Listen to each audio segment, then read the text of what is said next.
पाठ 2 पंच परमेश्वर। जुम्मन शेख और अलगू चौधरी में गाढ़ी मित्रता थी। साझे में खेती होती थी। दोनों को एक दूसरे पर अटल विश्वास था।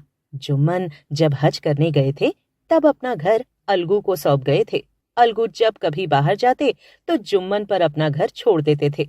उनमें ना तो खान पान का व्यवहार था और ना धर्म का नाता, केवल विचार मिलते थे। मित्रता का मूल मंत्र भी यही है। जुम्मन शेख की एक बूढ़ी खाला थी। उसके पास कुछ थोड़ी सी मिल्कियत थी, परंतु उसके निकट संबंधियों में कोई न था। जुम्मन ने लंबे चौड़े वायदे करके वह मिल्कियत अपने नाम लिखवा ली थी। जब तक दान पत्र की रजिस्ट्री न हुई थी तब तक खाला का खूब आदर सत्कार किया गया, पर रजिस्ट्री की मुहर ने इन खातिरदारियों पर भी मानो मुहर लगा दी। अब बेचारी खाला को प्रायः नित्य ही कड़वी बातें सुननी पड़ती और अपमान सहन करना पड़ता था। कुछ दिन उसने सुना और सहा, पर जब ना सहा गया तो जुम्मन से शिकायत की और अलग रहने के लिए गुजारे की मांग की। जुम्मन ने धृष्टता के साथ उत्तर दिया, रुपए क्या यहाँ फलते हैं? खाला ने नम्रता से पूछा, मुझे भी कुछ रूखा सूखा चाहिए कि नहीं? जुम्मन ने गंभीर स्वर से जवाब दिया, तो कोई यह थोड़े ही समझा था कि तुम मौत से लड़कर आई हो। खाला बिगड़ गई और उसने मामला पंचायत में पेश करने की धमकी दी। जुम्मन हंसे, जिस तरह कोई शिकारी हिरण को जाल की तरफ जाते देखकर मन ही मन हंसता है। वे बोले, हाँ, जरूर पंचायत करा लो, फैसला हो जाए। मुझे भी यह दिन रात की खटपट पसंद नहीं। पंचायत में किसकी जीत होगी, इस विषय में जुम्मन को कुछ भी संदेह नहीं था। ऐसा कौन था जो उसको अपना शत्रु बनाने का साहस कर सके? इसके बाद कई दिनों तक बूढ़ी खाला हाथ में लकड़ी लिए आसपास के गांव में दौड़ती रही। कमर झुककर कमान हो गई थी। एक एक पग चलना दूभर था, मगर बात आ पड़ी थी। उसका निर्णय करना जरूरी था। संध्या समय एक पेड़ के नीचे पंचायत बैठी। जुम्मन शेख ने पहले से ही सारा प्रबंध कर रखा था। पंच लोग बैठ गए तो बूढ़ी खाला ने उनसे विनती की, पंचों, आज 3 साल हुए मैंने अपनी सारी जायदाद अपने भांजे जुम्मन के नाम लिख दी थी। इसे आप लोग जानते ही होंगे। जुम्मन ने मुझे जीवन भर रोटी कपड़ा देना कबूल किया था। साल भर तो मैंने रो धो कर काटा, पर अब रात दिन का रोना नहीं सहा जाता। अब ना पेट को रोटी मिलती है, न तन को कपड़ा। बेबस विधवा हूँ, कचहरी दरबार नहीं कर सकती। तुम्हारे सिवा और किसे अपना दुख सुनाऊं?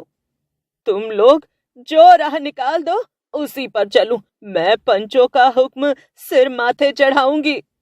सरपंच किसे बनाया जाए, इस प्रश्न को लेकर जुम्मन शेख और खाला जान में कुछ कहा सुनी हो गई। खाला बोली, खुदा से डरो, पंच ना किसी के दोस्त होते हैं और ना दुश्मन, और तुम्हारा किसी पर विश्वास ना हो तो जाने दो। अलगू चौधरी को तो मानते हो, लो मैं उन्हीं को सरपंच चुनती हूँ।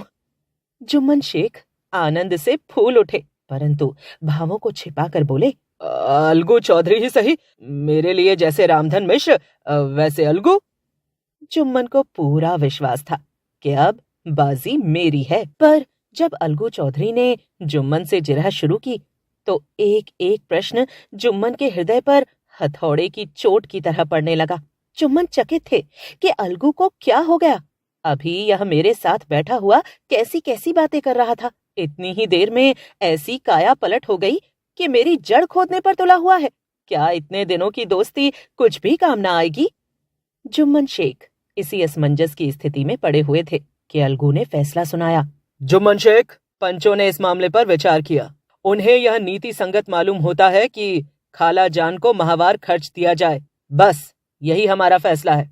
अगर जुम्मन को खर्च देना मंजूर ना हो तो रजिस्ट्री रद्द समझी जाए। इस फैसले ने अलगू जुम्मन की दोस्ती की जड़ हिला दी। वे मिलते जुलते थे, लेकिन उसी तरह जैसे तलवार से ढाल मिलती है। जुम्मन के चित्त में मित्र की कुटिलता आठों पहर खटका करती थी कि किसी तरह बदला लेने का अवसर मिले।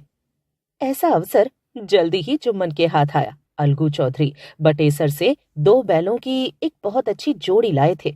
दैव योग से जुम्मन की पंचायत के 1 महीने बाद इस जोड़ी का एक बैल मर गया। अब अकेला बैल किस काम का? निदान यह सलाह ठहरी कि इसे बेच डालना चाहिए। गांव में एक समझू साहू थे। वे इक्का गाड़ी हाँकते थे। गांव से गुड़ घी लाद कर मंडी ले जाते, मंडी से तेल नमक भरकर लाते और गांव में बेचते।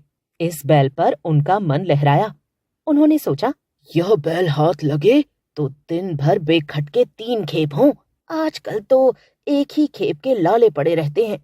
बैल देखा, मोल तोल किया और उसे लाकर द्वार पर बांध ही दिया। 1 महीने में दाम चुकाने का वादा ठहरा। चौधरी को भी गरज थी ही, घाटे की परवाह न की। समझू साहू ने नया बैल पाया तो लगे रंगेदने।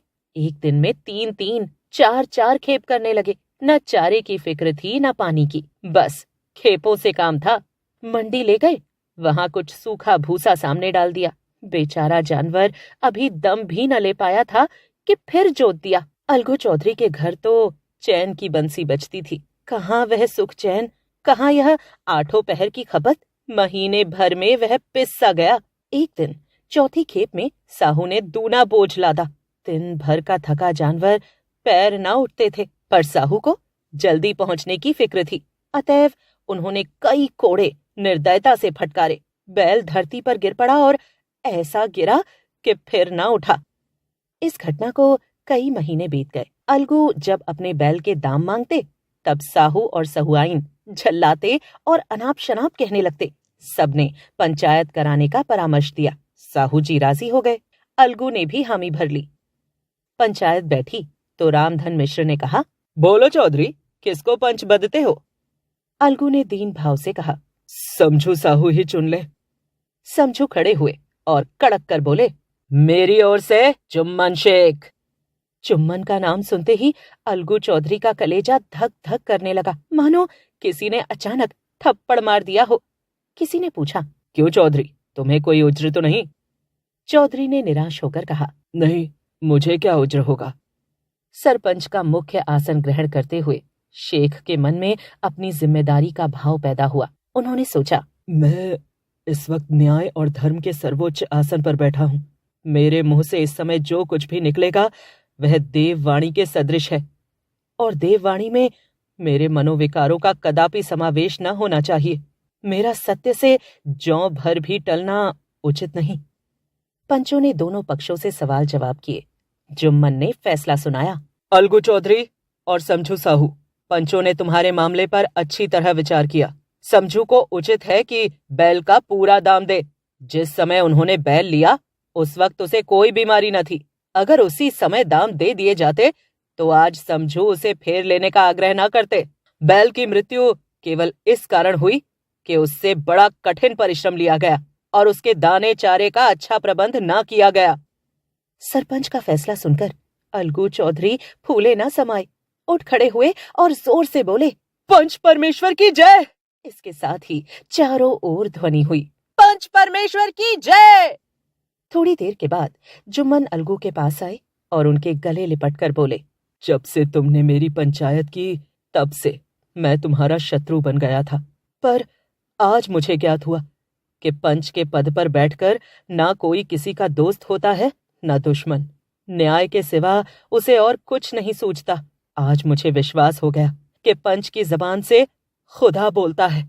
अलगू रोने लगे। इस पानी से दोनों के दिलों का मैल धुल गया। मित्रता की मुरझाई हुई लता फिर से हरी हो